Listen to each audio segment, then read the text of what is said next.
Now, a couple of people have told me off for being too positive on these little videos, and clearly it's a horrendous time for this nation and for the world, and far too many people have died. But we get the negatives every day on the news.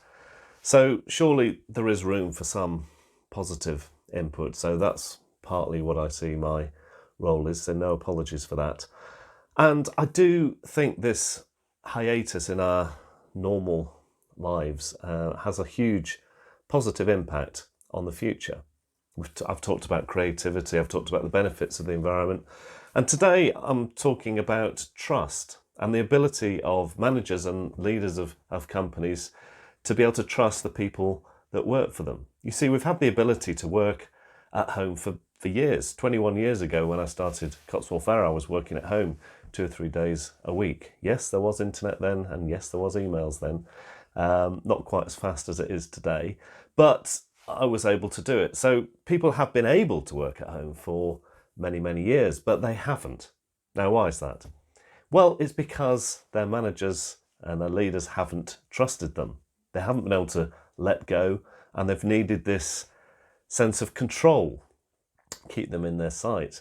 Now we've been forced, many of us, to work at home. Some people have worked at home for the very first time. And it's forced those managers to let go, to trust. And funnily enough, they've realised, actually, this works.